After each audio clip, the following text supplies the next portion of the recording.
Hello and welcome to Basement Fodder, the only show who's got Rocket Raccoon digging in his trash can. I'm Todd, and along with me tonight via Skype is the famous Fringezilla himself, the host of the CAC Show, J.R. Blanton. J.R., welcome to the show. Thank you so much for having me. It is an honor to be with you. Dave is off in Texas as we speak, smacking people with foam weapons, which I'll never understand, but while that's happening, in the meantime, there are shows that must be done, and I appreciate you stepping in. Well, I'm glad to. Of course, you know, I finally get to meet you guys, what was it, less than 2 weeks ago, and I was so excited about the possibility of coming on the show, so, you know, it figures that Dave has to bail during my first episode, so. Yeah, it's too bad if I didn't think about it at the time. You could have joined us for the infamous parking lot show that we did after Gem City. That would have been great. If I didn't have to drive 5 hours all the way back to Detroit, I would have loved to have done that. I spent most of the show yelling at a rent-a-cop that was staring at us in the parking lot. Well, those guys, for some reason... No, go ahead. Correct me if I'm wrong, but for some reason, no, it's okay. For some reason, I feel like those guys that are rent-a-cops or like those mall security guards, they for some reason think they're actual cops. If you watch these guys, most of them walk around like they're going to grasp their gun any second to start shooting at somebody. It's the most ludicrous thing. I think that's why it fills me with so much rage, is that like sense of importance, an inflated sense of importance they seem to have. Yeah, it's a strange thing, too, because it's almost like they have a small amount of power, and suddenly it's like, I'm not a man, I'm a manly man. I used to be, for several years, I was a night manager at a Walmart, and we used to have to deal with security people that sat out in the parking lot, and every time I'd have to deal with one, I would just be consumed with rage. Because this jackass who's making like $8 an hour with a fucking uniform on would come in there tugging on his belt like he's fucking Barney Fife, like, man, what seems to be the problem here? I can't take it. Yeah, you just want to smack him in the face and tell him to get back to Mayberry. If we had to call the actual cops in, I would love it, because they would try to stand by the actual cops as if they were somehow equals. And the actual cops would look at him like, what the fuck are you doing anywhere near me? Yeah, it's like that kid that shows up at a party he wasn't invited to and then tries to hang out with the cool kids. Absolutely. Like, oh, yeah, I'm totally equal to you with my flashlight and can of pepper spray that I bought myself.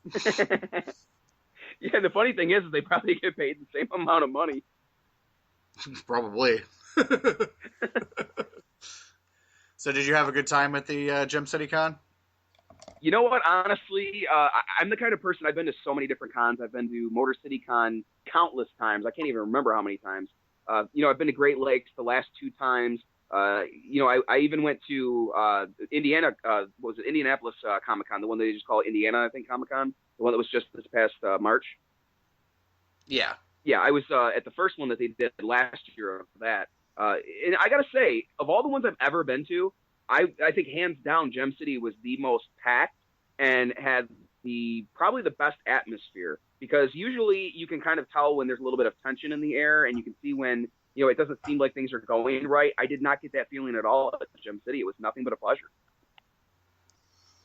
Yeah, honestly, Gem City was more packed this year than I've seen it. We've gone the last, I think, 4 or 5 years in a row, and it's usually a very relaxed little convention, but it was definitely about twice as busy as normal this year. So I was very happy for them, because they definitely got a hell of a turnout this time. Would you say that the guests have gotten better and that they've gotten more well-known people? Not necessarily. I mean, to some extent, yeah, because I think as it got bigger, because it used to be at the actual college in the student union, so it was very small the first time we went. But even the first year we went, Mark Wade was there, and I think he was definitely the biggest name.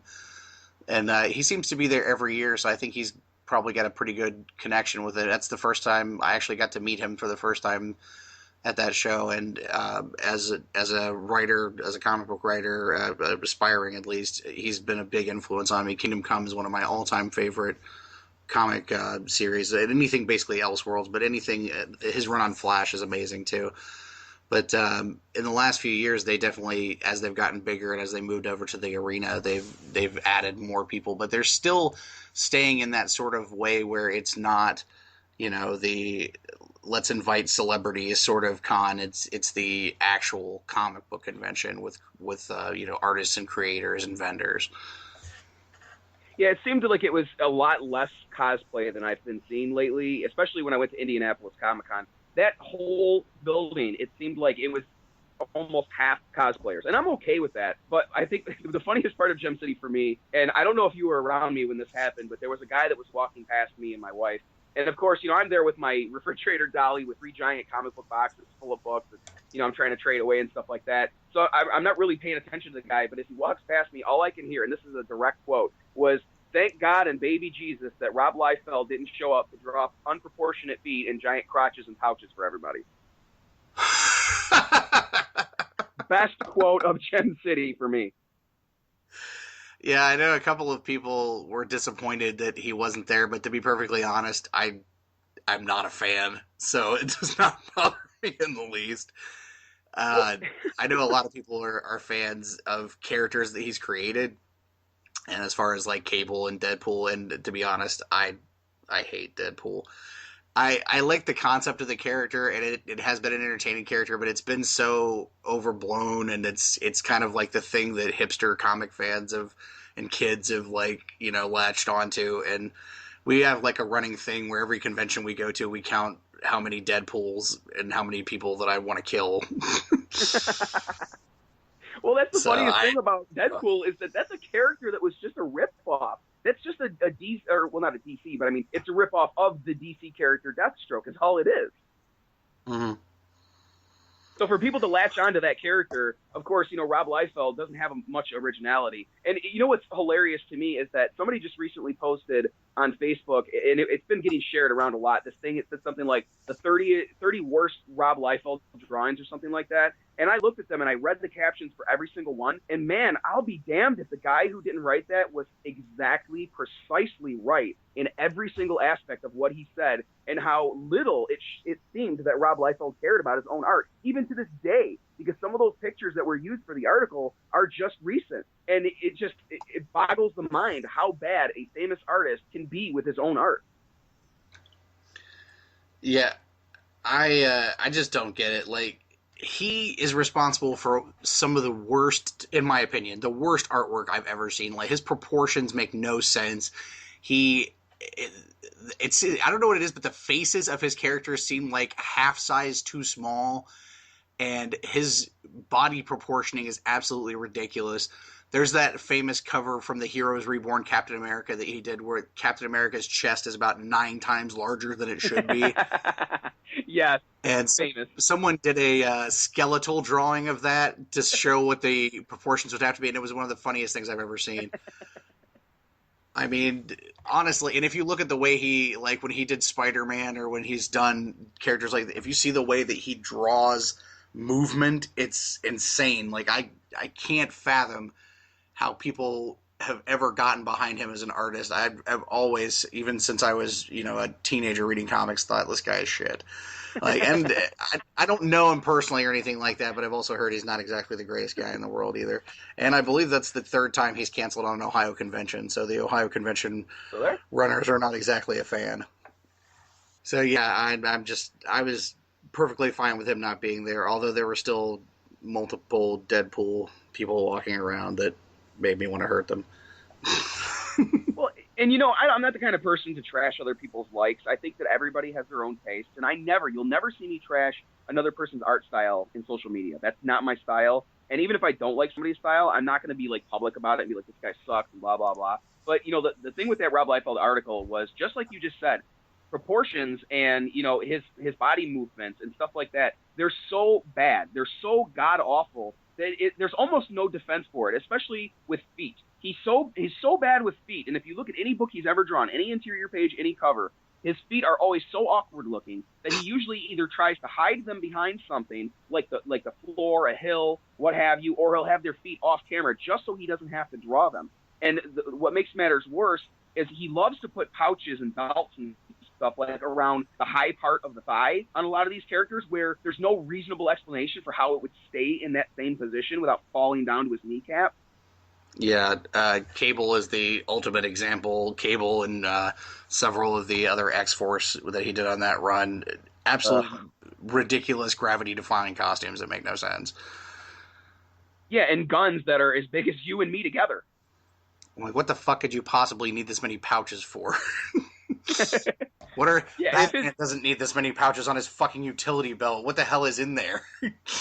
Yeah, if Cable's gun is bigger than the size of his entire team, something's wrong. And like his hair. The hair is always what got to me. The hair and the faces. His men always look like they're old men with a lot of shit all over their faces, and their hair is always blowing wildly in the wind, even when they're indoors. Yeah, I've never seen so many lines on a face in a drawing in my life. Like, all these people look 94 years old. They have 9 million lines on their face. And the women always look like they're...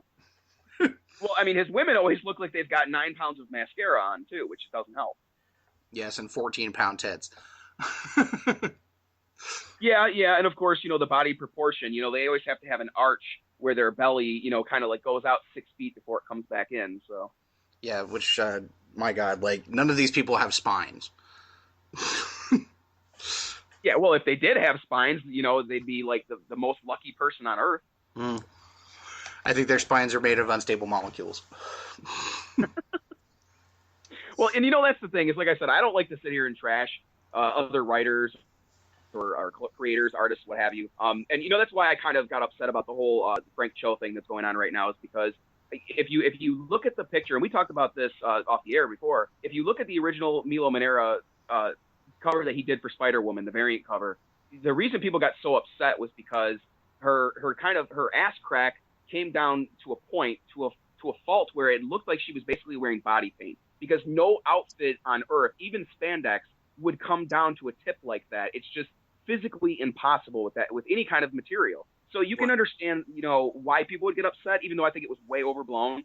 But the thing with Frank Cho is it's just a parody cover, and the character he drew is Gwen Stacy, who, first of all, if you want to, because I know the creator, or not the creator, he likes to call himself the creator, but the guy who started the whole problem with it, Robbie Rodriguez, likes to say, well, Frank Cho drew a very tasteless image of a young teenage girl. Okay, well, if she's a teenage girl, first of all, she's over 50 years old in continuity. She's been around that long. She's been around longer than me and you. But if you're going to sit there and say, yeah, she's a teenage girl, then why the hell was she in a fucking bar at the beginning of the episode, or the beginning of the issue?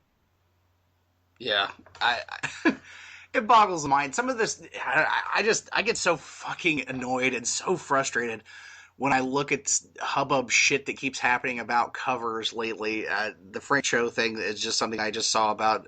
I hadn't seen too much about it, but I did see the cover and it's beautiful because the guy is insanely talented. I'm definitely a fan of his artwork, but to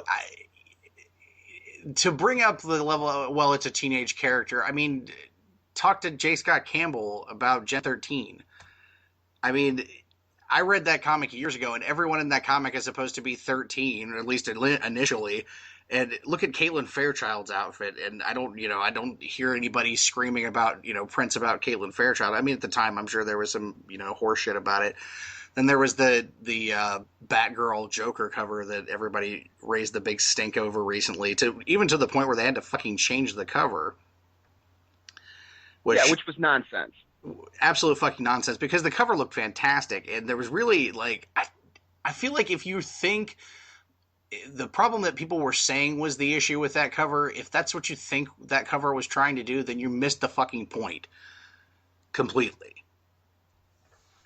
Well, first of all, I think that not only is this being overblown, but it's being overblown in such a way where it once again, just like you mentioned with the Batgirl cover, it's something that's being said when the intent is not there. The artist himself will even say, This is not the intent that I had, even though people are taking it that way. So if you're upset by something, just like it's always been, why not just don't look at it, don't buy it? And especially when you're bitching about a cover that's a one-of-a-kind that was done on a blank cover for one individual that is not a variant that anybody out there can buy, and saying, oh, my kids are going to see this, my kids are going to see this. Really? You don't screen what your kids get to watch? You don't decide what your kids are allowed to see at certain ages? You just let them watch whatever? That's some great parenting. And then to sit there, and this is what I thought was the best part, was to then use all these obscenities and call Frank Cho a fucking this and a fucking that, and when I see you, that's the other thing. He says, you better hope I don't ever see you. Okay, well, in a court of law, saying something like that is considered a physical harm for bodily threat. It's basically what they consider that. So that would not even hold up in court of law, him saying, oh, it was a vaguity. That's not what I meant. That's not what I meant. Bottom line is, this guy did not create the character. She's been around for 50 years, and all he did was, and he didn't even do it, it was the writer that did it, was thrown her into a famous person's costume, which is Spider-Man. That's no different than taking Pepper Potts, throwing her in a different version of an Iron Man outfit, and calling her Iron Pepper. Or better yet, why don't we just call her Iron Cunt to piss off the feminists? But you can't do that because that's Ann Coulter's name. So true. It's just the level of hypocrisy, especially with it, you and I are both parents, and the level of hypocrisy that I hear from parents online, it cracks me the fuck up. Recently, there was, I don't know if you are a Walking Dead fan, but there was an episode of Walking Dead that dealt with two gay characters having an on-screen kiss, and there were people who literally were making the statement like, I watched this show with my children, and what message are you sending to my children? And I was thinking, you watch this show with your children? Okay, so it's perfectly fine to see multiple murders and dismemberments and blood and gore and very strong themes, but don't let two men kiss, because that goes over the line. Yeah, and you don't hear any of these radical feminists and these other trolls out there that are causing all these, social media problems and uproars about these covers and stuff. You don't see these people out there really buying the books for the most part. They're just complaining about something that they see. And for them to sit there and say, oh, this is offensive or that's offensive, well, it's kind of ridiculous because, again, that cover was not made for everybody. It was a specific cover that was drawn as a parody for one specific customer. So if you're going to sit there and be like, oh, well, my kids watch this, or my kids, do this, or my kids do that, well, isn't it your job to make sure that your kids are only seeing and, having access to things that you think are appropriate for their age? My daughter is going to be 16 soon. Do you think I let my daughter watch The Walking Dead? Hell no, because it's not that, I don't think she's old enough to handle it. It's just because it's very gory. There's a lot of adult themes, and it's not the kind of stuff she's interested in. So I don't even bother with letting her watch it because I know it's something that's going to upset her. I'm not going to go online and call out every single actor and person who works on the show and be like, you're scumbags because you're putting stuff out there my kids shouldn't see. Okay, so it's okay for my kids to watch beheadings and watch people's, throats get slit and zombies eating people's eyeballs and shit. That's okay. But, a cover that's drawn with a little bit of an ass crack, that's the end of humanity. And you don't hear these feminists and these radicals bitching and complaining about all the Spider-Man covers that have been done over the years where his ass crack is showing, or, Superman where his bulge is bigger than his head, or all the over-exaggerated muscle masses on these men. Like, us men, we're supposed to just deal with that because we're men, and we've been conditioned to be tough and to just, quote-unquote, man up. But yet, if we get upset about those things, we're just called sissies, or we're called, we're just trying to stir the pot. Yeah, I really just cannot fathom, like, I've said this many times, and it's a quote from one of my favorite video game series. Some people try very hard to be offended. It's like people look for shit specifically to piss them off so they can say, look at me, oh, I'm with my righteous indignation. Go fuck yourself. No one cares about shit like that. There was a controversy a few years ago over the Mass Effect video game series where these parent groups were crying about it's all about sex and there's nudity in it, and there literally is no nudity in it. And there's a sex scene in the game series, or there are sex scenes in the game series, but there's sex scenes that are after a long relationship between characters. It's not like this entire game is about fucking or something. And then you take that in juxtaposition to games that are produced outside of the country, like the Witcher series, which literally they're screwing all through those games, and they are naked, like completely fucking naked. But there, you don't hear like, you know, parent groups in Finland screaming about it where the game is made, because other countries don't have this weird fucking prudish sense that we seem to have as Americans. That I think it's, I mean, it's all, you know, partially tied into the quote unquote separation of church and state, which in most cases doesn't actually fucking exist. Well, and you know, I think you're absolutely right, and I'll tell you this much right here, and this is coming from a fan who's been reading comic books for over 3 decades, okay? Who the fuck is Robbie Rodriguez? Nobody knows who this guy is. Nobody, I mean, if you do know who he is, it's only because you've been specifically following him. But the general public, the general comic book fan doesn't have the flying fucking clue who this guy is.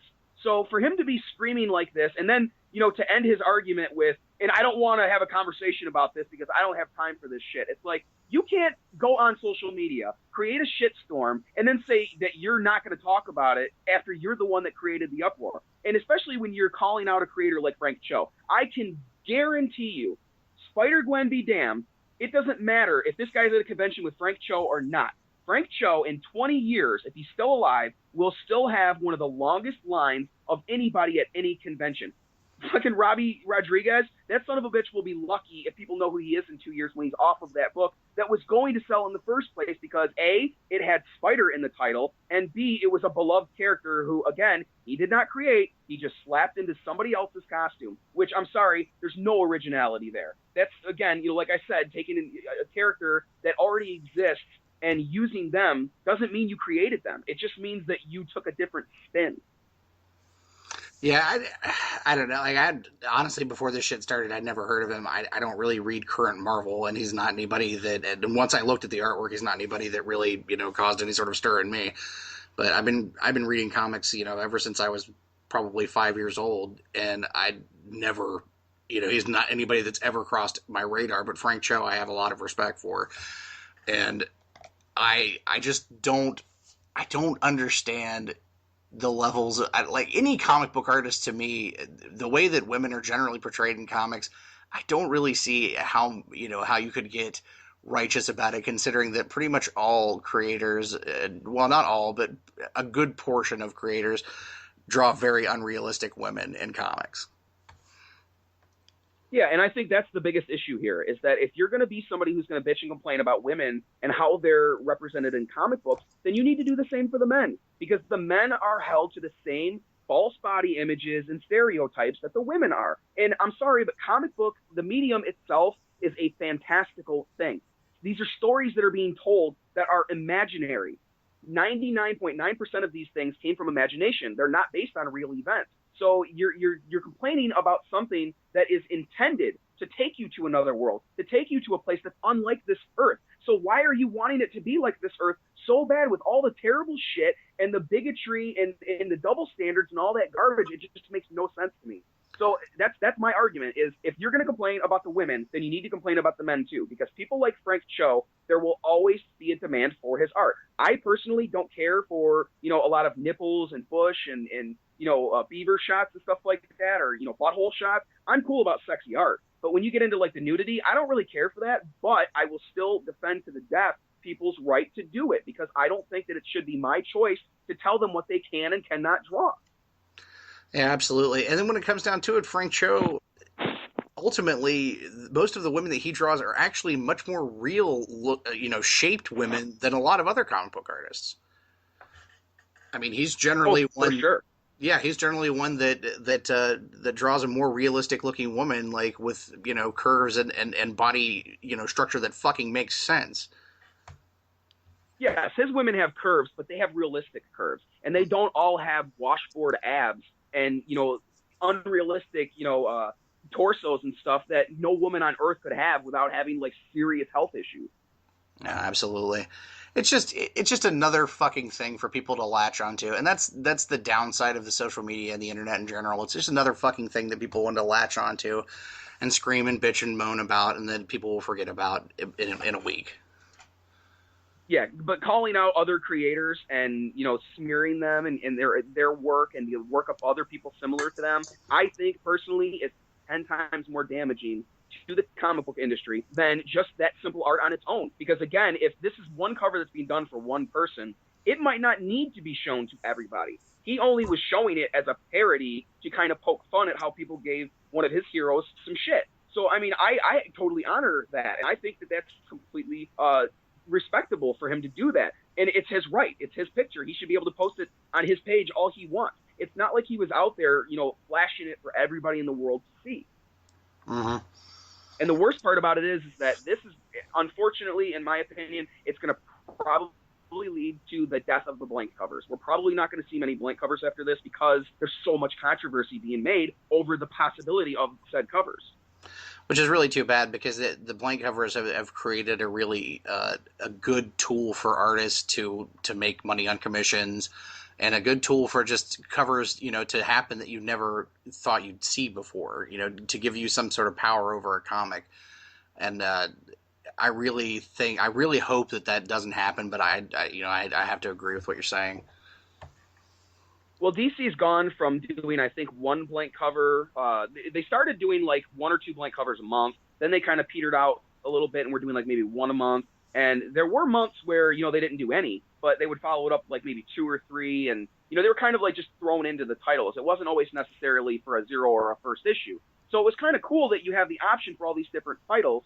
But now it's getting to the point where, I don't know if you've seen this month's previews for the upcoming month, but there's not a single blank cover for DC. And if you look in Marvel, there's very few, and even the independent companies aren't putting out as many blank covers as they were. And I think that it all comes back to these issues where you're getting people that are bitching and complaining about blank covers that are being done for one person. It's like me going to the store, buying a Wendy's chicken sandwich, and when it comes home wrong, I go on and blast every single person who works at Wendy's, calling them a piece of shit because one person didn't make my sandwich correctly. Yeah, I just don't understand it. And it's really unfortunate. I hope it doesn't kill the blank cover, but yeah, it definitely seems like it's damaging that sort of medium, which is really unfortunate. And it's being connected with so many independent creators. I know that it's a big source of income at conventions to do the commission covers. So it's really unfortunate to see that. Well, I think at least for the big companies, they'll probably die off. I don't really see that with the smaller independent companies, because people like me who have a book coming out, I'm looking really forward to having a ton of blank covers, because I'm very much looking forward to having, our art team, which unfortunately they're in the Philippines, but I'm going to send them a whole bunch of covers to have done so that when I go to conventions, I have original art for people on original blank covers. That is a one of a kind just for them. To me, that's like a special present. It's almost like an early Christmas gift. Like, hey, here's a cover that no one else in the world has. Yeah, I think that would be fantastic. And now, since you mentioned it, I want to give you an opportunity to talk about it a little bit here on the show. I know we've talked about it off air, but I know that Light Earth has been something that has been inside you for a very long time, and that I'm very excited as a writer and a creator myself that you're finally getting to realize a lifelong dream. Go ahead and talk about it a little bit. Well, I'll start off by saying that you're you and Dave are one of the very few, and when I say very few, I mean I can't even. There's less than 12 people have read the script and seen the images that you guys have seen. And there's very few people I'm willing to show that stuff to, because I don't want to not show it to anybody. I'd like to get feedback. I'd like for people to tell me what looks good, what they don't think looks good, just get some varying opinions and things like that. But this is something that I've been working on for 3 decades. This story has been with me since I was a little kid. And I have tried several times to have it turned into a book, but it never happened because of, financial issues, and then my battle with colon cancer, and then, fortunately now I'm free of that. I still have ulcerative colitis, so I still deal with some health issues and things like that. But I've been fortunate enough that my wife is very supportive and has backed me 100%, and I finally have this thing almost completed. As far as I understand it, the book will be completely written, drawn, the pencils, the inks, the colors, everything will be done before May. So the book is very close to being done, and it's kind of surreal because I've tried 2 other books.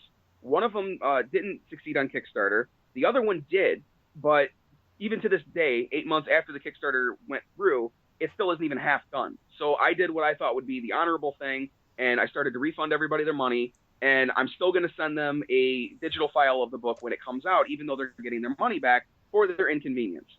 But with Light Earth, I just can't even see a scenario where it would fall apart because things have moved very smoothly. And the art for it, as I'm sure you can attest as you've seen it, is really second to none. I'm a very fortunate man to be connected with the two people that are working on this book for the art, and that's Sika Murdy and Brian Arfel Magne. They both live in the Philippines. They're both amazing at what they do. And the fact that these guys have not been scooped up by a Marvel, a DC, an Image, what have you, it just baffles the mind to me because they're already pros. They work like pros, and they really should be getting that kind of recognition. So with any luck, Light Earth will become, I don't know about a hit, but it'll at least become popular and get them some more exposure. Because to be completely honest, I could give a fuck if anybody cares or even comes up to me at a convention and thanks me for doing the book. I don't care about that. I want people to read the book. I want them to like the book. I want them to have opinions on it. And most importantly, I want the people working on the book to get credit. If I never get any credit for the book, I'm completely happy with that because it's not about credit with me. It's just about getting this story out there that I've had in my mind for 3 decades. I absolutely understand that. And yeah, from the artwork that I've seen, it's absolutely beautiful. I wonder, since they're in the Philippines, how did you get hooked up with these artists? Well, that's the funny thing was that, and that's why I bring up the other books that I was doing, because I did not want to start with Light Earth. A lot of people, especially people like Dirk Manning, they give you really good advice. And, there are people who they've been through really, really rough times. I mean, Dirk Manning, I know some people will argue this, but he, as far as I understand, and the proof that I've been given and the people I've talked to, Dirk Manning was really the first guy to have fully realized comic books available online for people to look and purchase and read. And that's something that's astounding. So, of course, I'm going to take the advice of somebody like that, who I trust and who I know has been through those rough times. And, other people, it was the same thing. People would say, don't start with the project you want to do the most, because if it doesn't go well, you don't want to be stuck with the fact that you don't want to ever do it again. You want to, kind of start with something that might be a little bit easier, that would give you some traction, and then maybe do your dream project later. So I started with my Gallant book, and I was looking around for an artist and couldn't find anybody. Couldn't find anybody at cons, couldn't find anybody online. But I noticed that once a lot of the comic book creators were starting to accept my friend requests and I would like their posts and comments, suddenly I started getting people commenting and, liking me and friending me. And they would say things like, hey, you mentioned that you are trying to do a comic book. And before I knew it, I had all these people messaging me privately saying, hey, I'll draw your comic book. And one of those happened to be Sika Murdy. And he really he blew me away. And originally I was going to have him draw the Vapor book, but I, at the time, couldn't afford to pay him.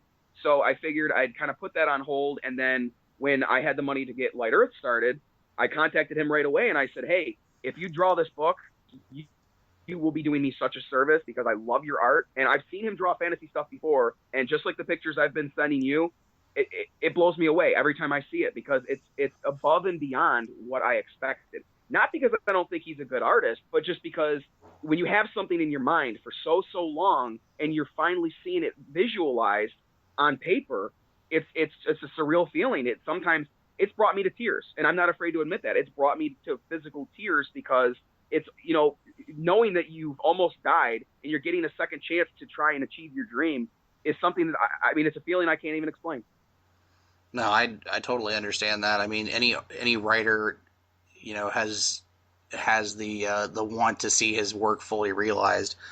And I've been writing as long as I can remember, even when I was a kid, and never really publishing anything, and just kind of saving things up. So I totally understand that. If the opportunity, if it happens, if I get to actually publish the book that I want to publish, it will be probably the greatest day of my life to see it fully realized. So I totally understand what you're saying on that. And to see the imagery that I've seen associated with it so far and the things that you've shared with me, I'm completely blown away, and I can't wait to actually see the book come out. Now, when the book does come out, are you going to try to, hit the convention schedule and try to do some appearances? Yeah, absolutely. I've already, because unfortunately I wanted to get this done a lot earlier, but I hired one of the most famous artists in the world, Ale Garza, to do some work for me. Unfortunately, he already had a huge workload, and I don't want to start Kickstarter until I get a cover from him for the video and for the actual campaign, because I want it to be seen. because I want people to know that the people that I've got working on this book, I have some of the most famous artists in the entire world working on this book, doing covers and doing pinups and things like that, like the Ice Kingdom pinup that I sent you. Just all these different things that are being done. And I'm going to have, a lot of pages. I'm going to have a lot of covers made as prints, and I'll have them at conventions. I originally planned on doing Great Lakes Comic-Con, Indiana Comic-Con, Fantastic-Con. I was going to do Motor City, but, the book's just not going to be ready in time. So whatever cons are, I would say probably around September through December that are in the, Ohio, Indiana, Michigan area. I'll try to hit as many as I can because I'm going to print as many books as I can. And, again, I have all these different covers that are being done. I have covers by Daryl Banks, who, he was with Ron Mars on Green Lantern back in the mid-'90s, back when they killed off not killed off, but made Hal Jordan bad and brought in Kyle Rayner. I have a cover being done by El Garza. I had a cover done by Laura Braga, who just got off of a stint of Witchblade, Superior Iron Man, and Captain Marvel. Ace Continuado, who's drawn a book called Sharper for Dark Horse. Just all these different people. And, it was one of those things where I didn't want to have too many covers, but I wanted to get different images and different takes on some of these characters, because I don't want people to think this is just a sci-fi fantasy story, because it's not. And I don't like to compare my stuff to other stories. This is something that I feel is organic and original. You don't get hobbits and dwarves and trolls and elves and all that stuff. Like, none of that is in this. This is all original characters, original stories, and it's not even just a sci-fi fantasy book. If you want to be technical, and I hate making this distinction, but I always tell people, if you want to know what it's like mixing Fringe, Star Wars, Lord of the Rings, and Game of Thrones. I think that's fair. I mean, from what I've seen so far, it's definitely a very... I'm trying to how I can put this. Like, just from reading what you sent me, you can tell that it's a personal sort of story, or you can tell that there's emotion behind the writing, and those to me are the kind of stories that appeal to me the most, are stories that you can tell when the writer wrote the story that they felt the emotions that they were putting into it, and that there was a lot poured into that, and I definitely identify with that as a writer myself. Well, admittedly, I went through a time in my life in my early teens where both of my brothers, they were the kind of kids where they just wanted to have their freedom. So, they eventually, moved away and got this like freedom living elsewhere instead of living with my parents. And I was pretty much the only one left at home staying with my parents, and I wanted to run away too. Not because of them, but just because a lot of my friends were into, going and doing things that I knew were bad. Like some of them were into gangs, some of them were into drugs other than just weed. And some of them were into like drinking and gangs and stuff, and all kinds of different stuff that I knew I shouldn't be involved in. And really what I took solace in that kept me away from that was reading those Green Lantern issues in the early 90s and writing Light Earth, and then eventually writing Gallant and writing Vapor. They're very dear to my heart because, like you said, they were written with a lot of emotion. There's a lot of, and you can read the story and you can see where certain times, you might be able to say, oh, you know what, maybe this is a metaphor for this, or maybe this actually speaks about something else, because there are a lot of undertones in the story that I laid in there specifically, and there's also a lot of Easter eggs. If, say, for example, if I take this 20 issues, by the 20th issue, people will be able to go back to the first issue and be like, oh, wow, I totally didn't even see that, because just like a Fringe or a sophisticatedly written show, I've left those in there intentionally for those said instances where you go back and you find those things, because there's nothing better than having replay value. And of course, with video games, they always have replay value, or at least they should. Games that are like racing games or fighting games, they usually have a lot of replay value because there's so many different aspects and so many different ways to approach the game. So with a comic book, the more you go back and read it and find and discover these new things, to me, that makes it all the more interesting. Yeah, absolutely. And especially like, from our perspective, we're role players and we do tabletop gaming. And then, of course, I play a lot of RPG video games too. And like the Dragon Age series is one I always come back to because it's such a deep and nuanced series that you can do multiple hours of playing through and then multiple playthroughs and still really not necessarily see everything that needs to be seen, or not, choose an option that hasn't been chosen before. And those to me are the best kind of games. and the best kind of comics, the where you can go back and look. Like, we mentioned Dirk Manning, of course. We're both friends with Dirk, and I love his work for that reason, because if you look through the Nightmare World series, there are so many little things here and there that when you go on to read Mr. Ree, that you can go back to and say, wow, here's where the genesis of that is. And I really appreciate that in the medium, because I can't stand these books that are just such a throwaway. It's like there are certain comics, and I'm not going to say which ones, but most of them are made by Marvel, that you read the book, and then 5 minutes later you don't remember anything about it. And I really, those books just don't appeal to me. And a lot of that is the reason that I've always been more of a DC guy, because like when it comes to substance, and this isn't true in every case, because there have been Marvel books that are very substance based, but it seems to me, it's always seemed to me that DC has been more of the thinking man's company. And even like now, most of what I read as far as new things go, or of course, generally it's mostly independent stuff, but I lean towards, smaller studios like Devil's Due or IDW or things like that seem to do books that have more substance, because I really just can't stand comic books that don't leave an impression on me. And Light Earth definitely, what I've read, definitely left an impression, and I find that to be a really important thing.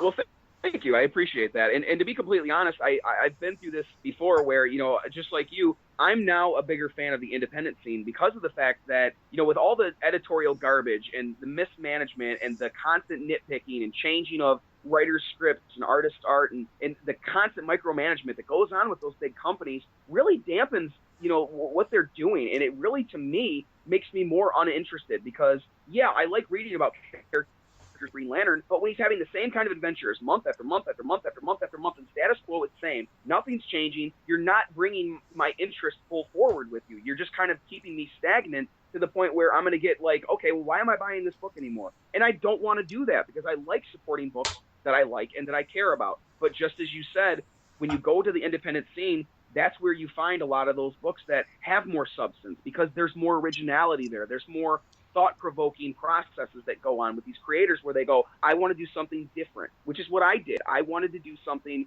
different than anything else I've ever seen. So in the past 3 decades, when I've come across something in my stuff that was similar to something else that's out there, I've changed it instantly. Or I've gone and made sure that it wasn't as similar because I don't want those comparisons. I don't really want people to be like, oh yeah, Light Earth is just like Star Wars. I want them to be like, no, Light Earth is fucking Light Earth. Yeah, I definitely agree with that. It's so hard for me with the big two to find a book that I can really get into, and it seems like 9 times out of 10, if I do find one, it immediately gets canceled. And this happened multiple times, like when they did the new 52, which I don't get me started on that horse shit, but they did. One of the worst things to me that they did, because I'm a big Golden Age guy, is they wiped out, the Golden Age universe essentially and rebooted it as Earth 2. And Earth 2 is not a bad book. I'm not saying that at all. I actually like the concept of it. But that really, like, I'm a comics history guy, and so, like, wiping out history like that really kind of irked me. But they came out with some great new books, like Justice League Dark and Frankenstein, Agents of Shade, and Mr. Terrific. And as soon as I got into, a couple of them that I really liked, they, of course, immediately were canceled after, 10 or 12 issues, which really just irks the living shit out of you when you really get into a book and then, because it had substance and it doesn't have Deadpool on the cover or Wolverine or some horse shit like that, then of course we can't do more than, 10 or 15 of them. Which personally to me pisses me off more than just about anything that they do, because if you look at it from a business standpoint, if a book is not selling gangbusters but it's consistent and the substance is there, and the fan base is there, and when you try to cancel a book, the fan base rallies behind it, to me, that just goes to prove that you're on the right track. So if you're going to threaten to cancel something, and the huge fan base backs it and says, no, look, we're behind this book. I mean, I'm sorry, but they have, like, DC Vertigo books that barely sell, and yet they get long runs. But in the main universe, if it's not selling, it's axed. And here's a thing that just never made sense to me. I love Harley Quinn. She's one of my favorite characters of all time. I absolutely love the character. But she has been whored out by DC and bastardized so much lately, especially with this new 52 horse shit, that you've got a Harley Quinn who I can't even stand reading the book. The art is phenomenal. The covers are just completely out of this world. And, I love Amanda Conner. I love her art. But, man, that book is a big, steaming pile of shit. The writing is so god-awful. And I don't mean to be, to be rude or anything about how it is. It just, I can't understand how a book like that can keep going just because it's a popular character when a great book like Demon Knights had so much substance and it was so original and so fresh for DC, and just bam, they canceled it because, it's not selling more than 5,000 copies. Yeah, Demon Knights is unfortunately a casualty of that too, and Swamp Thing recently is another casualty of that, and I really, like, one of my favorite books on the relaunch, well, the two favorites that I had were Frankenstein Agents of Shade and Mr. Terrific, which were both really substance-heavy books, especially Mr. Terrific was like a very tech-heavy kind of substance-y book, and of a character that I've always liked, and one of the few, main characters in a DC book that's not white, not to put a race thing on it, but... And then, immediately, I mean, I don't even think we got to 10 issues on that one. And then with Frankenstein was an excellent, excellent book. And if anybody hasn't read that, I can't recommend it heavily enough, because DC's treatment, or the writer's treatment on Frankenstein as a character, the DC version of Frankenstein, is absolutely fucking amazing.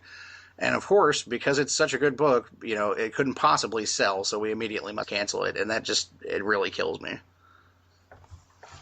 I'm with you 100% on that, and I'll go you one better. When the whole relaunch started, I was buying every single title because I really wanted to give them a chance. I've always been a DC guy ever since I was a kid. I want them to take my fucking money. I want to give it to them.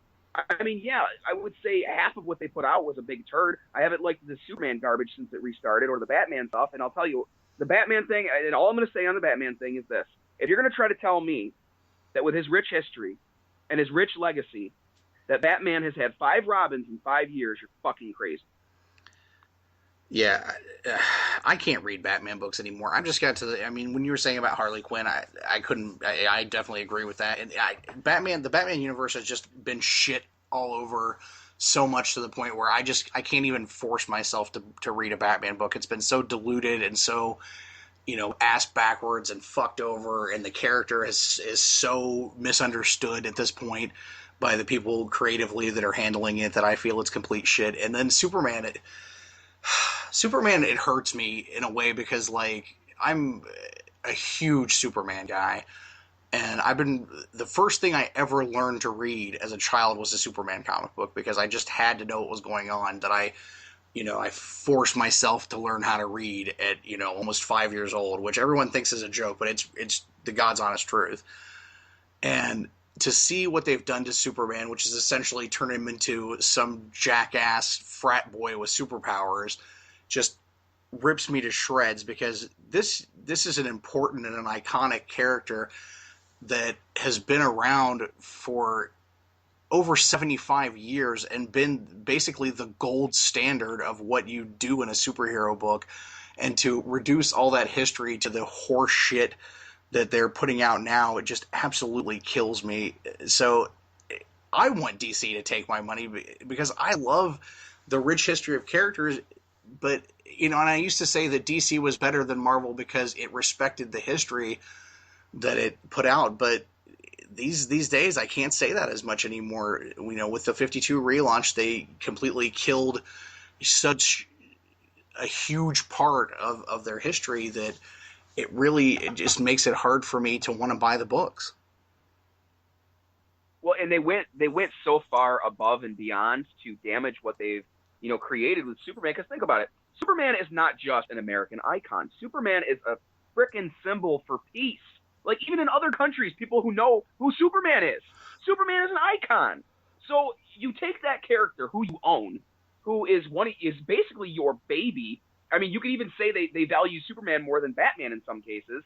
And you take this character and you bastardize and whore him out so badly, he is completely unrecognizable. Because I don't care who you are. If you know anything about Superman, anything at all. You cannot look at that new image of Superman that they have put out, where he looks like he just stepped out of a gym with a Gap, uniform on, and he's got those, the blood on his fists and the bandages and everything. You cannot tell me that's Superman. That is not Superman. That is a completely different version of a character you're trying to make Superman. Huge difference. And I'm sorry, but like I said, I want to give you my money, but when you continually shovel nothing but feces on my plate, I'm not going to eat it. I'm going to give it back to you and tell you I want my money back. Or I'm just not even going to, come to you in the first place. Yeah, I just don't... Superman, it's like... I hate to say this, but it's like, leave Superman the fuck alone, okay? Like, it's just... You can do whatever you want to do to some of these other characters, or create another fucking character if this is what you want to do. But just leave my Superman alone, because Superman, like you say, it's not just, a comic book character. There was years ago this was years and years ago, but there was a survey that they took, and they did this study. It was one of the larger universities about what's the most recognized symbols in the world, and the Superman symbol behind Coca-Cola is the most recognized emblem or logo in the world. There are places where, there's no television, no nothing, where the Superman symbol was recognized immediately. It means something. It means justice. It means truth. It means freedom. It's in some ways just as American as looking at the American flag. It's like this character created by two downtrodden Jewish teenagers in the pre-World War II, right on the cusp of us going into World War II, it means something. And to just whore it out and put him in t-shirt and jeans and turn him into some jackass, who is worried about fucking an Amazon more than he's doing about anything else, and take away the thing that made Superman special was the fact that he is an alien, but was raised by these, Kansas farm people to be essentially, the Boy Scout of the universe, and not even necessarily the Boy Scout, but to be the moral compass of the DC universe in some ways. It really is disappointing to me that they have that little respect for a character that to me means so much. No, and again, you're right. You're absolutely right. And it's one of those things where, just like you said, the moral compass with Superman is something that is universal, and the character transcends comic books. The character has always transcended comic books. And you can even look at just like the movies. You can look at Superman 2. And I know a lot of people like to say, oh, well, if not for those movies, Superman and Batman and everything wouldn't be as big, and you wouldn't see all the Superman underwear and pajamas and cups and all the merchandise and stuff. That's horseshit, because that fan has always been there to want to buy those things. The fact that they got more mainstream publicity, yes, is because of the movies and things like that, but it doesn't mean the character doesn't transcend. The character absolutely, just like Batman, transcends comic books. So when you take that character and you try to change that character, instead of just going, oh, you know what, here's an idea we have, let's create a new character. No, let's take an existing character, bastardize them, change them so much that they're not even recognizable anymore, but give them the same name and expect people to spend their hard-earned money on it. It's just not going to happen. And the proof of that is the fact that DC canceled more than half of their original New 52 lineup within 2 years of the existence of the line. Yeah. I absolutely agree with that. I mean, they really they missed the mark so much on this. And of course, being the huge companies, and Marvel does the same thing, they refuse to admit that they were wrong to do it in the first place. But it's just gotten to the point where me, who is a lifelong Superman fan and who's I love the character through and through, I absolutely refuse to buy the books at this point, because it's not the character that I like. It's not the character I love. It's some, bastardized version of it that I have no interest in. Yeah, and let's not forget also that the same people that drove Marvel into bankruptcy and almost put them out of business are the same people who are running DC right as we speak. Yeah, I can go for a while on the illogic of that. I'm with you, because there is no logic. And, you look at the 5 Robins in 5 years, that's the proof. It was such a poorly conceived and poorly thought out thing. They just thought, okay, well, you know what? Let's just do a whole bunch of number ones and we'll make money. And guess what? It worked. They made a lot of money. But then as soon as those issues started to get into the 5s and the 7s and then into the teens, and people just stampeded away from those books, they had to say to themselves, okay, well, what do we do now? Oh, let's just keep coming out with number ones and new stories and blah, blah, blah. And if you see the new previews that they've got out, they've got all these new, like, 6-issue miniseries and stuff that they've coming out. And I like the idea that they're giving new stories chances and they're bringing out a lot of characters that we haven't seen in a long time. I'm all for that. But when you bring out these stories in such really lame ways, and if you read most of the introductions for these new series, it's almost like going to the dentist and listening to the reception tell you how much money you owe. You almost just want to hold your head because it gives you a migraine. Yeah, I definitely agree with that. We've been talking about comics for a good while now, and because we're both big wrestling fans, of course, and you even host a show about wrestling, I would be remiss if we didn't talk about wrestling a little. And I loved being on your show, and it seems like our WrestleMania talk was pretty on the ball when it comes to what happened. I didn't get my Paul Heyman going with Seth Rollins, but it actually surprised me. It turned out to be a pretty damn good show, especially considering that I had no fucks about it going into it. But now you and I talked a little bit about off air about what's going on in the wrestling world right now, and a lot of buzz is being concentrated on what's being done at NXT as opposed to what's being done on the main WWE roster, and why the fan interest has gone in that direction. What do you think is causing the main bulk of the fans that are wrestling fans to gravitate towards NXT as opposed to the main roster? Well, before I mention that, can we just really quickly just give a shout out to the Macho Man Randy Savage, the late Macho Man Randy Savage, for finally getting inducted into the WWE Hall of Fame, which is so well deserved, and it's a shame that he hasn't gotten in there to this point. So for the Macho Man, who I was always a huge fan of, I just want to give a oh yeah. Absolutely, I was always a big fan of Randy Savage, and the fact that he has not been in the Hall of Fame up until now is an absolute tragedy. Of course, ultimately the WWE Hall of Fame is less about what you've accomplished and more about politics. But I did wish that it wasn't Hogan that was putting him in there. But it is important that he's there. Yeah, even his own brother, even Randy Savage's own brother, Lanny Poffo, has gone on record, even on shows, and said that they were not friends at the time of his death. So it's kind of a slap in Randy's face that they did that. But I think it was the WWE's way of saying, we need a big name to induct this guy, and who's the biggest name that was around him other than Hogan? But the reason I even I brought up Randy Savage was the fact that if you see some of these new guys from the NXT, that they're finally starting to, give like single matches and stuff on Raw, and some 6-man matches, some tag matches, you're starting to finally see what I believe is a throwback to the old days, when the wrestlers were so seasoned and they spent so much time as wrestlers, not as these entertainment jackoffs that go on there and talk for 25 minutes and wrestle for 4 of it. But these guys go down to NXT and they bust their asses. They go through rigorous training. A lot of them have spent years on the independent scene, so they've paid their dues.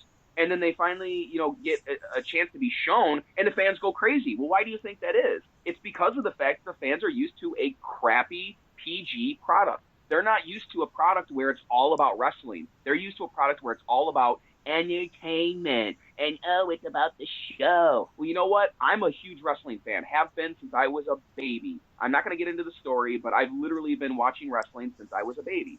So that being said, I know my wrestling. And I got to see, because of my grandfather, he used to get, bootleg tapes from all over the country, from all different kinds of federations.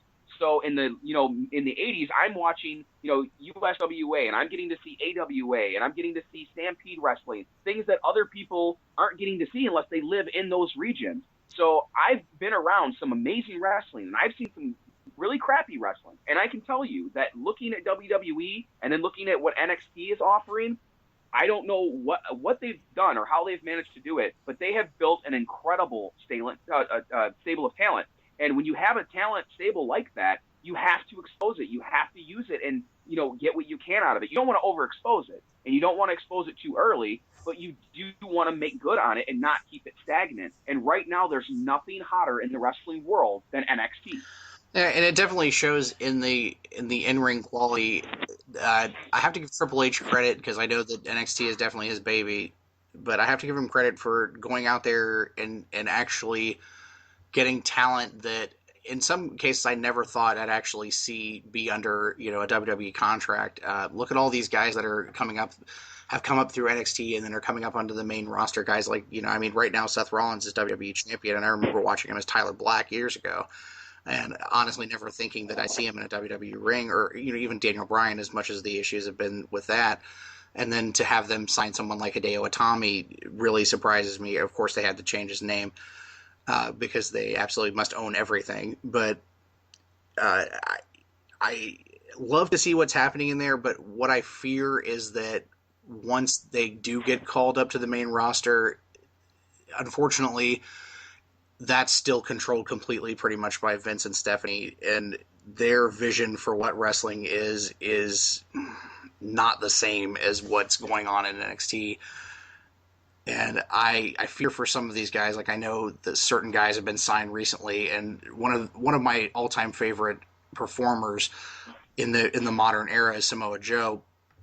And I can relate to him because, also being a big guy, but for being a man of his size, he's an amazing, amazing performer and can do things that some guys half his size can't do. And on one hand, you're like, yeah, it's going to be great to see this guy that I've always loved be on a huge national stage like this. Of course, being in TNA for many years was, technically a national stage, but that's, a whole nother rant. But to see him there is a good thing, but then also it's like I've seen what they've done with some people, that I thought had potential and that were really talented, and I really am afraid that a lot of these guys' talents, once they get up to the main roster, will be wasted.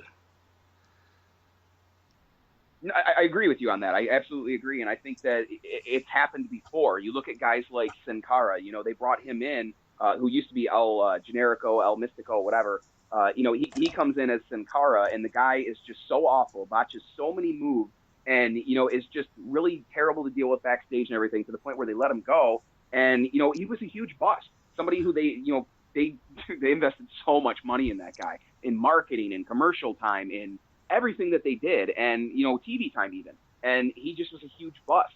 So, I mean, you can understand why they would be leery about bringing in a lot of these guys, but then you see guys like, again, he was Tyler Black before he was Seth Rollins. And when he was Tyler Black, half of the people that know him now didn't know his name, didn't know how good he was, and didn't know that this guy would be a future champion. But we did, because we watched the wrestling. We've seen him. We've seen what he can do. Because just like with comic books, the independent scene seems to be where a lot of the good action happens, because it's not bogged down by the corporate, monster that always likes to, be that editorial or that interfering force, and that's what Vince McMahon and Stephanie are. And again, just like you said, Triple H does deserve credit for getting it to that point, because it is his baby. It is his vision. As much as people hate on Triple H, and I've been one of them for the longest time, you can't give him anything but respect for that, because in a world where we're getting nothing but this PG crap with John Cena constantly shoved down our throats and up our ass, and then all this other garbage where it's the same Cena, Orton, Batista, Triple H, and it's like the same guys getting rotated in and out, we finally have hope for a good future with this other group of guys. And not just guys, but the women. The women that are in NXT, to me, right now, are some of the best independent female wrestlers you will ever see. I absolutely agree with that, and being a big fan of women's wrestling too. I mean, watching Shimmer tapes, and I mean, that's actually a big thing that drew me to TNA over WWE in the last few years, is that if you look at it, if you compare the two, TNA has really always been better with their female wrestling than WWE has been. WWE had a golden period, I think, in the late 90s, early 2000s of just amazing female wrestling and amazing competitors. You had that time period with Trish Stratus and Lita and Mickie James and Victoria, where there was just this huge bulk of talent that they had. And then it's back when Fit Finlay was doing the training on the women, and you had these amazing, matches that the crowd didn't shit all over 40 seconds into it like they do every fucking Bella Twins, whatever shit match that I have to watch on Raw now. And I miss that, but then that's what drew me to TNA, because they went after actual, performers and actual, talented female wrestlers. And that's another big thing about NXT, is that they have some amazing female talent down there right now. But unfortunately, it's like the way the roster is structured now, once they get called up, they'll be doing fucking mixed tag matches or doing tag matches against the Bellas or fucking, you know, shit matches that the entire crowd is literally getting up to take a shit during because no one gives a fuck about it because they've been conditioned to expect nothing from the women's division in the last 10 years. Yeah, if you're a fan of women's wrestling, you've been alienated by the WWE because they really haven't given you anything to be hopeful for. And I'm sorry, but it all stems back to me, to when they were doing all the, pillow fights and the Miller catfight girls at WrestleMania, all that shit where you bring in these females to hog up a spot. It even happened a few years ago with Snooki. You bring these females in who have no business in a wrestling ring whatsoever, and yet you give them a spotlight, you give them a check, you give them, a spot in WrestleMania when it could have gone to somebody more deserving. And it gets to the point where these women, a lot of them feel like they have nothing to wrestle for anymore, so they either retire or they go back to the independent scene. So, you can't blame them for that decision, but what the WWE has done is they've pigeonholed themselves, and they've basically done what I love to say, one of my favorite TV show characters of all time, Jim Leahy from Trailer Park Boys, says, is a shitstorm, where you've got these fans that want women's wrestling, but you're not giving it to them. You're giving them, it's not even an inferior product. It's like it's like going to the store and you want to buy a beer and you bring a 40 up to the guy, and instead of bringing you up, he takes a small little cup about the size of a shot, pours the beer in it, and says, "Here, that'll be $5." Yeah. Oh God, Jim Leahy. I actually came late to that. Our mutual friend on Facebook, Michelle Gallagher, introduced me to Trailer Park Boys, and I've been basically mainlining it through Netflix in the last few weeks. So I have become like a huge fan overnight of that. So yeah, one of my favorite characters too. Probably my favorite character in the show. But I get so disappointed by this, and I think it all started, with what you're talking about, but then also when they started calling it divas, the divas title, the divas matches, this, that, and the other. Okay, why do we have to create, a name for it other than what it really was? Why do we have to eliminate the women's championship and have the butterfly vagina championship that they have now? That literally means nothing. I mean, 9 times out of 10, I couldn't fucking tell you who the Divas champion is, because nobody gives a shit. Because the matches are, by and large, absolutely terrible. And what I've noticed is that if any of these girls start to show ability or talent or start to get good, they seem to immediately get released. Or they quit or retire, like what happened with AJ. So the few women that are on the roster, the main roster, that actually have talent and ability, even if they go out there and they try to have a good match, 9 times out of 10 they're not going to have one, because they're in there with fucking Brie Bella or some other airheaded bimbo that does not belong in a fucking wrestling ring. It really just frustrates me. I do miss the time where you could watch a good women's match and the crowd could get into it and it meant something. And now they're basically just throwaway. And I've seen all this guff that the divas are giving the NXT women, because they can see that the NXT women are actually getting attention for their ability. And this whole, we need to give the divas a chance. Okay, I'm sorry. You can't give me 12 minutes of a Bella Twins match on Raw without making me want to slit my wrists, because no disrespect to them personally, I don't know them or anything like that, but neither one of them belong in a fucking anywhere near a wrestling ring. And that can be said for 75% of the women on the main roster. Well, and you hit on a very interesting point, is the fact that not only do they not belong in the ring, but they're almost cringeworthy. When watching them, it really makes you not just want to go to the bathroom, but change the frickin' channel.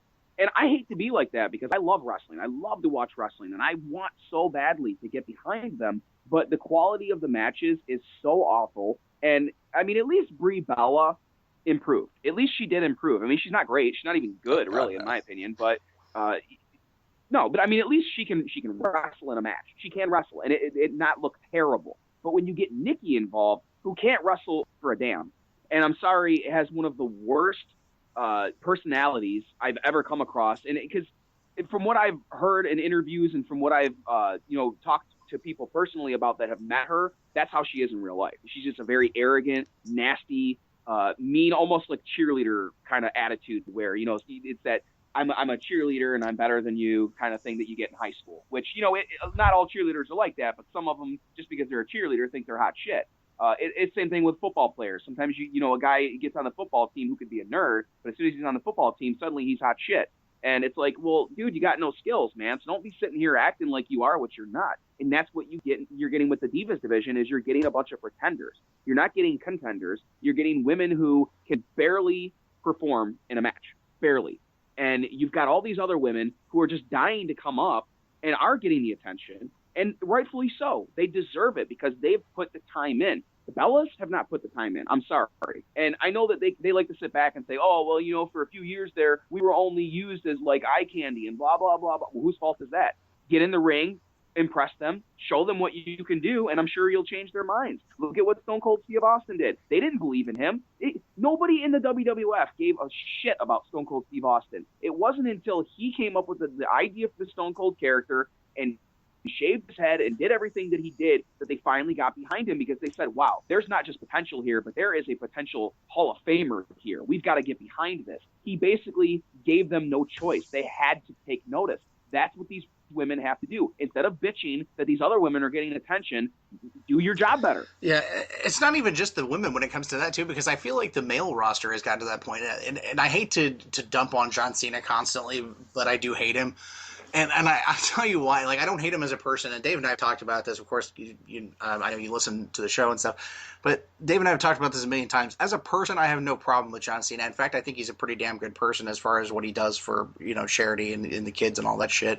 And there's plenty of stuff that he does that's not even, publicized. But as an in-ring performer, even after as long as he's been in the ring, he's average at best. And it's like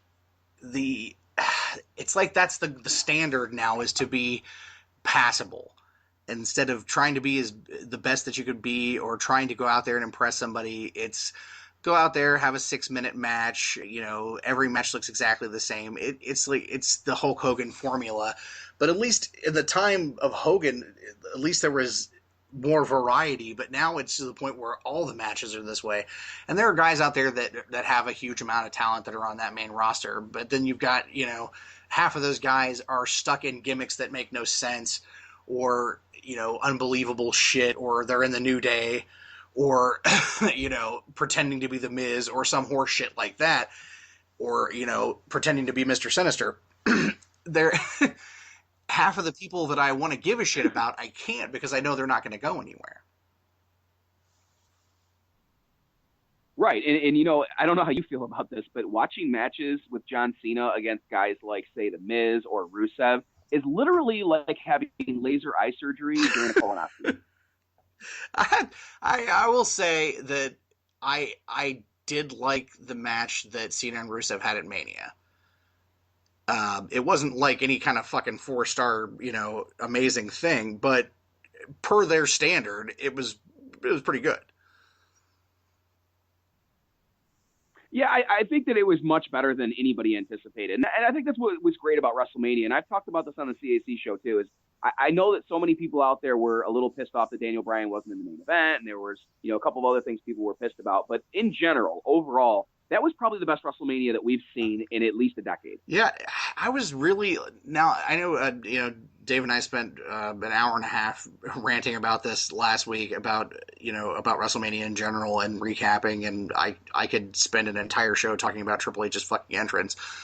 But I think that the reason that this WrestleMania has got so much positive feedback is because the expectations were lowered so much going into it, because it really looked like it was going to be a dud show.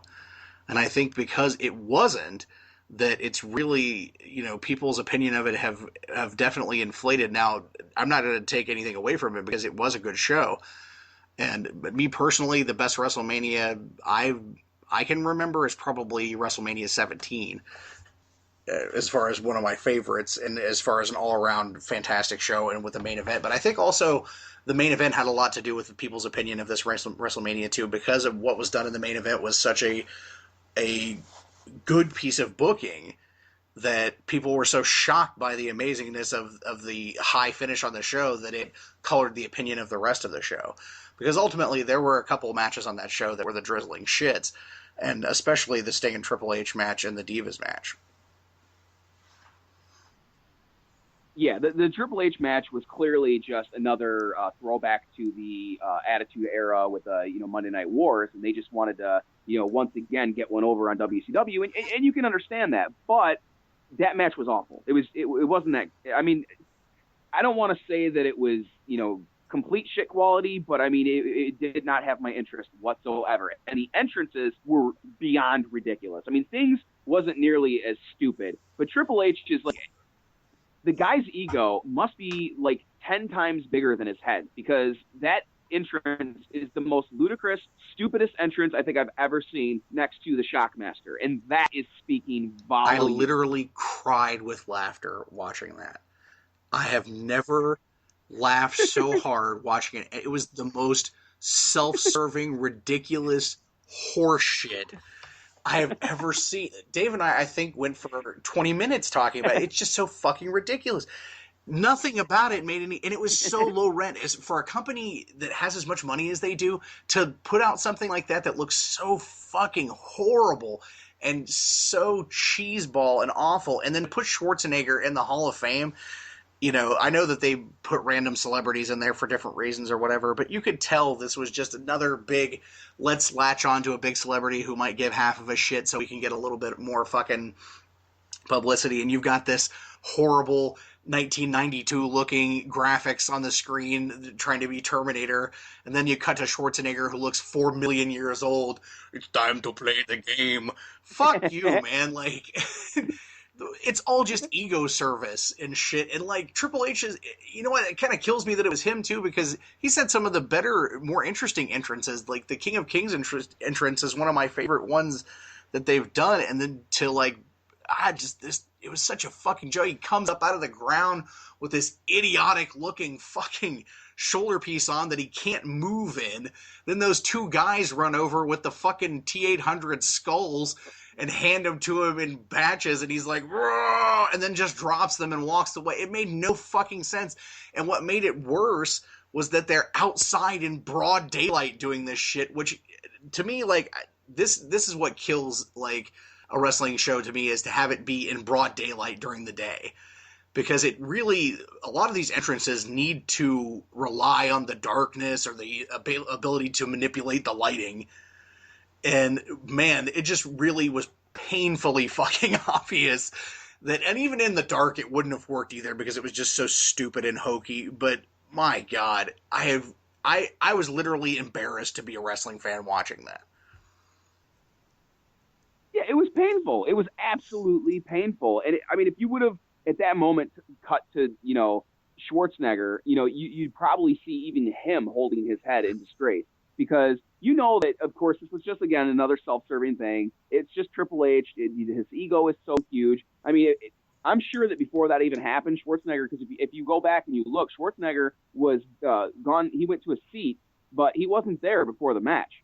So basically, he was probably in the back, and they probably, I'm sure, tried to interview him. And, of course, in his normal voice, he probably said, me and Paul in the shower. He's out in the shower together. Like, that's what I would expect, because, the guy, he'll do anything to look like a badass. And I'm sorry, Paul Levesque is so unlike a badass, because all I can ever remember is his time as Terra Rising with that gigantic poison hairband throw thing he had going on. Oh, man, I remember watching the WCW Saturday nights when I was a kid and seeing that shit on there. Oh, you just wanted to beat him down. If you haven't, I'm sure you've probably seen it already, but if you haven't seen Wrestling Isn't Wrestling, the Max Landis video about Triple H, you should absolutely watch that. It's fucking brilliant. Well, I'm going to have to now that I got the suggestion. And by the way, can I just say that when when Dave comes back, you should probably call him your Randy Bobandy. I tried to get Because if you're going to be late, get him to watch, and Dave is just not into that kind of show. He lasted about 5 minutes and was like, I can't fucking take it. Oh, man, you know what got me is my buddy came up to me because we were both working at a video store, and he came up to me and he's like, oh, man, I can't wait to see this when I get home. And I'm like, Trailer Park Boys. I keep seeing this park thing on the wall. What is it? Like, what's Trailer Park Boys? And he's like, dude, I'll watch it with you tomorrow. I'm like, okay. So the next day he came, and I forget which one it was we watched, but we watched one of them, and I fell asleep at the very beginning because I just got off the shift. So I figured, you know what? I won't watch this, but what I'll do is I'll go on Netflix and start watching the episodes in order. And when I got to the episode, I think it's the second episode, where Ricky gets drunk, and somebody comes to get Julian, and of course Julian always has a drink in his hand, which is hilarious. Ricky's passed out, or actually maybe it was Bubbles who came out and said, he's passed out and fucking asleep again. And of course, goes out there, and there's Ricky. And when Ricky sits up, he's got gravel all in his forehead from sleeping on the street. I'm trying to remember what episode. I think it was one of the very early episodes. Like, I watched the first episode and I was like, oh, okay, this is, it's kind of funny. But then there was a moment where, I think it's the second episode where Ricky has got a cat that belongs to Bubbles, and Bubbles wants to take it back, and they're having a fight over this cat, and Bubbles just randomly says like something about going and fucking yourself. And for some reason, that was what got me. It's just the way that he said it. And I love the guy who plays that character. He's fucking brilliant. But just the way he said, like, why don't you, and you can go and fuck yourself. Like, that just, it got me. And I was absolutely I was in after that. There are some episodes of that show that literally, every time I watch them, I'm in tears because I'm laughing so hard. Like, when you message me when you get to the episodes that are called Steve French and High Definition. Oh, I've already gotten to halfway into season 9. That's how much I've been mainlining it. Yeah. Oh, okay.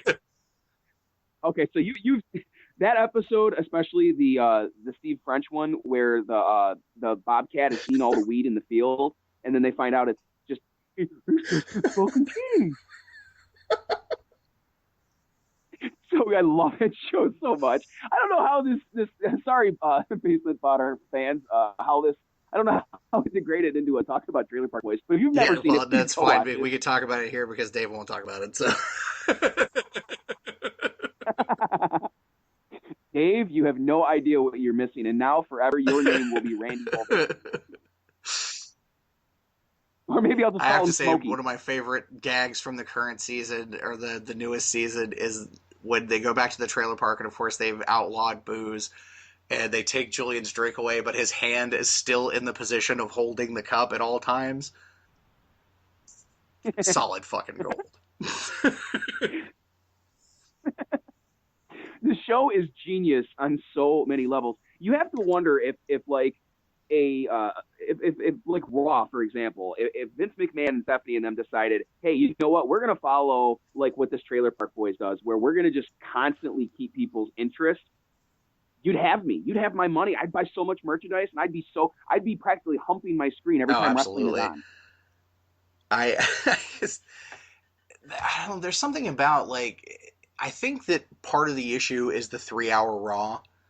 Ever since they've started to do the 3-hour Raws, it took something away from it, because I think that 3 hours is way too fucking long a show. And you would think, like, well, you've got all this extra time, maybe you can, actually get something in there that's worth a shit. But no, it's just more time for stupid skits or,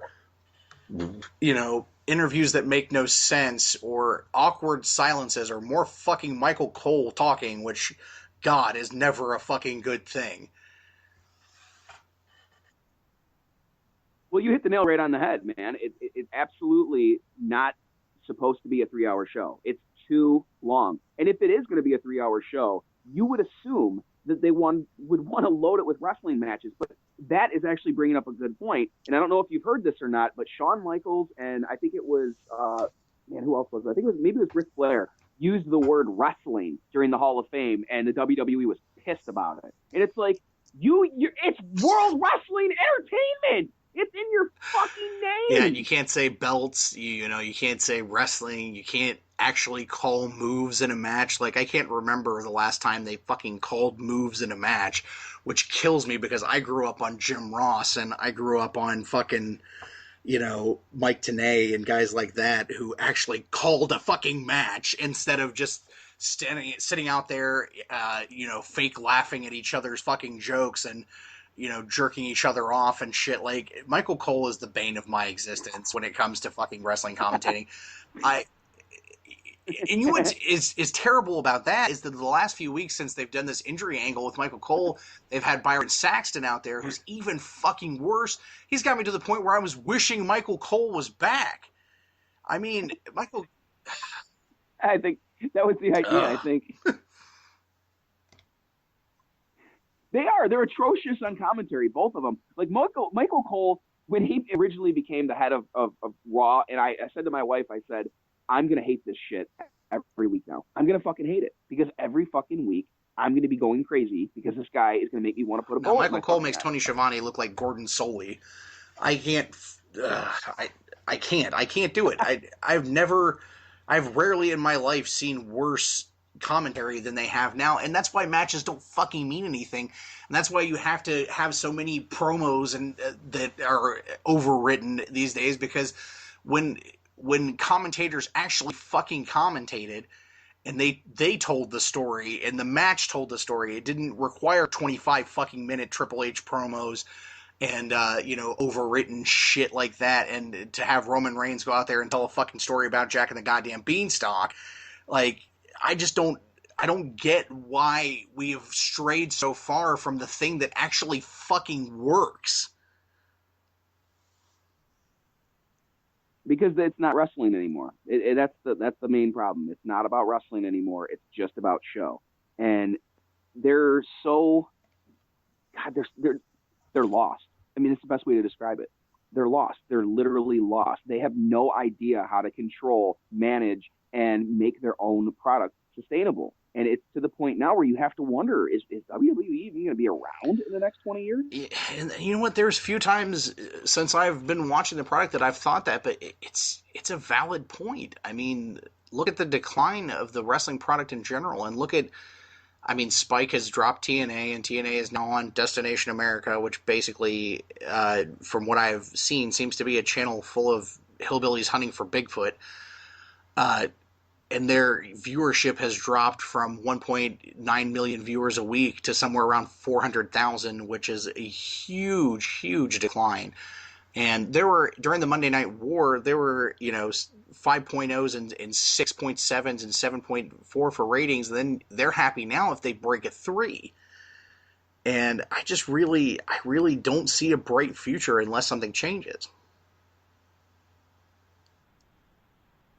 No, and once again, you're absolutely right, because you bring up a good point. Those 7s and those 9s that they even sometimes brought in, those were gigantic, enormous numbers that even baseball and hockey and basketball playoffs were not getting those kind of numbers.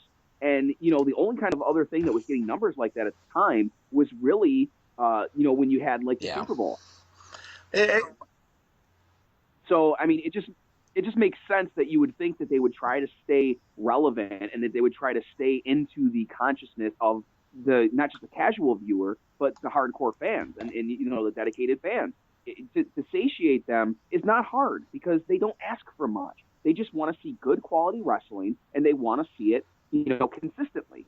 And they don't want to be having people shoved down their throats that are undeserving, that don't belong in the ring, that have no business carrying a championship, number one, and number two, trying to carry a company. Absolutely. I hope in the future, and I say NXT gives me some level of hope, and of course you never wish that someone is not around anymore, but I think because of what I see with NXT and because of the way Triple H seems to be running things there, that when the time comes that Vince decides that he's finished and that he wants to step down and Triple H steps into that role, which seems to be what's going to happen, that it's possible that we might get what needs to be happening. And, a company that's more based on actual product, in-ring product, than, goofy PG shit. Well, that's the hope, and the main thing I think that we all have to remember is that Vince McMahon won't be around for long. He's fucking old. The man is 67 years old now. So I mean, he's only got a few years left. I mean, unless he somehow lives to be like 100 years old, I would even then think that he's not going to be running things for much longer. So if Triple H has this really good opportunity with NXT to build a great future for the company, it has to be executed properly, because if it's not, it's probably going to be the death of the company, because people already are leaving WWE in droves, especially over shit like the Royal Rumble, when there was that hashtag cancel WWE Network and all that. I mean, they can't handle any more negative publicity. They need great publicity, and they need great wrestling. Those are the only things that are going to save absolutely.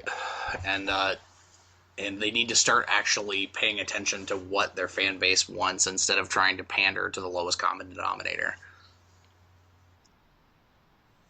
Oh, absolutely. Because, you go back and you look at the Attitude Era, and there were great moments of the Attitude Era, but there was also a lot of stinker matches, some really terrible hardcore matches, and some matches before Hardcore Holly shaved his head when he was with Bart Gunn as part of the new Midnight Express, where they wore those blue outfits, and Bob Holly had like no hair on top and a huge, gigantic mullet. It was ridiculous, but yet, it was there. And people, they easily forget those terrible parts of the Attitude Era, because all they think of is, DX and Austin, and, the fact that they had, all the competition with Monday Night War and blah, blah, blah. But they don't think about how bad the women's wrestling was back then. They don't think about the fact that, we've gone through great periods of wrestling, yes, but each one of them has had a down point. We just have to remember that those down points had great people that rose up, like Austin, like The Rock, like Foley. I mean, I know I wouldn't want to, but some people would throw Triple H in there. So, I mean, the history of wrestling shows that they can adapt, and they probably will adapt, but the main issue is, are they going to adapt the way the fans want them to? Or are they going to adapt the way they want to, which will just drive more people like you and me that have always been fans away? Absolutely. And so we're coming up on time here, so we're going to have to wrap it up. Of course, we'll talk about wrestling for hours and hours on end, but I have to mention it since you brought up the new Midnight Express. Last year at Lexington, I got to meet Jim Cornette, which was a lifelong dream for me because I'm a huge Cornette fan. And I attended his panel, and because I was in a wheelchair, they stuck me right in the front. So I was literally about 3 feet away from him the entire time, which, thank God he couldn't see my erection. But I got to, I actually got to ask a question. And I always find when I meet a celebrity, I always try to ask a very obscure question, because it seems to get much more of a response than the general shit does. And that's always what I give, like, advice when you go to conventions and you get to meet your favorite celebrity. Like, ask a question that not anybody else is going to ask. Ask them about an obscure project or something wacky like that. Well, the thing that I decided to ask Jim Cornette about was the new Midnight Express and the NWA invasion. And I got exactly what I wanted, because he broke out into guffaws and was just howling with laughter. And my question was the new Midnight Express and the NWA invasion something that they really thought would go, or was it actually just a rib on Jim? And Jim's response was, it was a total fucking rib on him. It was partially a rib as making fun of WCW for the NWO shit, and it was mostly, though, a fuck you to Cornette for having success that was not, under the banner of WWF, and putting poor Bart Gunn and Bob Holly together, making the least charismatic tag team in history, and calling them the Midnight Express was an absolute just big fucking middle finger straight up Cornette's ass. And so he was very happy with that and expounded on it. And then when I went afterwards to his autograph table, he talked to me for another 15, 20 minutes about it. So it was an awesome experience. And of course I got a picture taken with him and everything. So it was absolutely wonderful. But it's funny that you mentioned it, because it's always been something that I thought was just absolutely fucking hilarious. It is, and that it's a shame that they did that to Cornette, because of course, the one way you can piss that man off is that's his baby, yes. Midnight Express. Jim Cornette is he's part of a breed that has mostly died out. Thankfully, we still have Paul Heyman, but managers are a lost art in wrestling these days, and it has, like I said, it's come back with Paul Heyman, but I miss the days of Jim Cornette. If nothing for to hear him commentating on, a Sunday night show, or to hear his rants during the Monday Night War era, his WCW rants and his WWF rants, and I could listen to Jim Cornette talk for 9 hours and I'd never get bored. But we're at probably about the hour and 40-minute mark, so I think it's probably time we wrap it up before we go into a marathon wrestling session. But I'd love to have you come back and do the show with me when Dave is here, and so we can talk. And then when Light Earth actually does drop, I'd really love to have you come back then so we can promote it for you. No, I appreciate it again that you even allowed me to talk about it. And I appreciate anybody out there that's listening. If any of you guys want to check us out on Facebook, we've got a Facebook page for Light Earth. We got a Facebook page for No Gravity Studios, which is our publisher that I actually run. And then, of course, I'm JR Blanton. You can check me out. I've got my own page. Of course, make sure to, listen to this episode and any other episodes that my buddies have, Todd and Dave, because I listen to all of them. And I got to tell you, the episode that you guys did after Comic-Con from Gem City, I literally almost pissed my pants laughing. I was laughing so fucking That's high hard. praise. Thank you very much. I appreciate that. And I appreciate you having me on your show, too. It was great. Anytime you need me, I'm always there. Yeah, and likewise, it's too bad that, Dave had to run and hide because, I don't know why he's afraid of me. But, Dave fears no man.